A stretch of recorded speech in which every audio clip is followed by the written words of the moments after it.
Ассалаумағалейкум, Мұнара телеарнасының көрермендері, менің артымда бес теңіздің бесігі болған Волга өзені ағып жатыр. Дәл қазір мен Ресей мемлекетінің Астрахан қаласындамын. Бұл жерде Ресей мұсылмандары діни басқармасының ұйымдастыруымен халықаралық деңгейде конференция өтіп жатыр. Оған Орта Азия елдерінен Қазақстан, Қырғызстан, Өзбекстан және де осы Ресей мұсылмандарына қарасты барлық имамдар мен осы дін өкілдері қатысуда.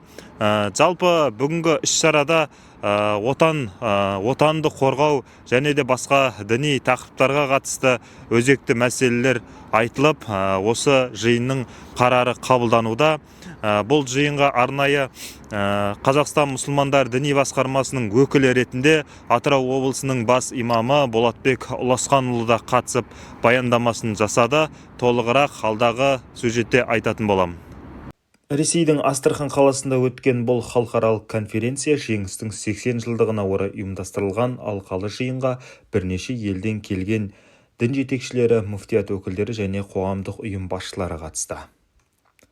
Алқалы жиында Ресейдің бас мүфти Шейхул Ислам Талғат Сафа Тәжуиддин, Астрахан облысының губернаторы Игорь Бабушкин, сондай-ақ Өзбекстан, Қырғызстан, Қазақстан және Ресей өңірлерінің мүфтият өкілдері бас қосты.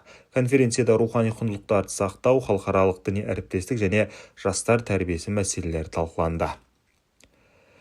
Жиыннан кейін Болатбек Ұласқанұлы бірқатар халықаралық ұйым жетекшілерімен жеке кездесіп, ынтымақтастықты арттыруға қатысты пікір алмасты. Тараптар діни ағарту үшін рухани жобаларды және жастар арасындағы түсіндіру жұмыстарын бірлесе дамыту жөнінде ұсыныстар талқылады. Бүгін міне Қазақстан мұсылмандары діни басқармасының төрағасы бас мүфти Наурызбек Аштағанұлы Хазіреттің тапсырмасымен Ресей Федерациясы Астрахан қаласына мынау жеңістің 80 жылдығына арналған діни конференция қатысып жатырмыз. Конференцияның тақырыптары өте терең мазмұнды тақырыптар қозғалып жатыр.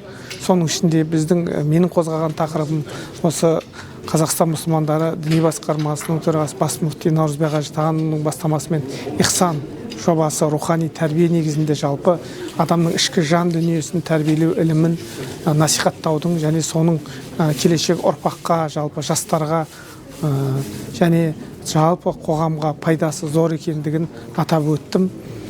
Осындай үлкен жиылыстарда жан-жақтан мынау ТМД елдерінен, басқа да Кавказ елдерінен ірі діни қайраткерлер, ғалымдар, мүфтилер қатысып жатыр.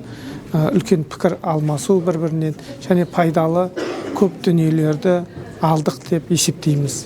Осындай шараға қатысуға мүмкіндік берген біздің Қазақстан мұсылмандар діни басқармасына өз алғысымды айтқым келеді. Астраханда өткен бұл конференция мұсылман елдерінің діни басқармалары арасындағы байланысты нығайтып, ортақ құндылықтарды дәріптеуге бағытталған маңызды алаң болды. Нұркен Мағриденұлы, Мұнара телеарнасы.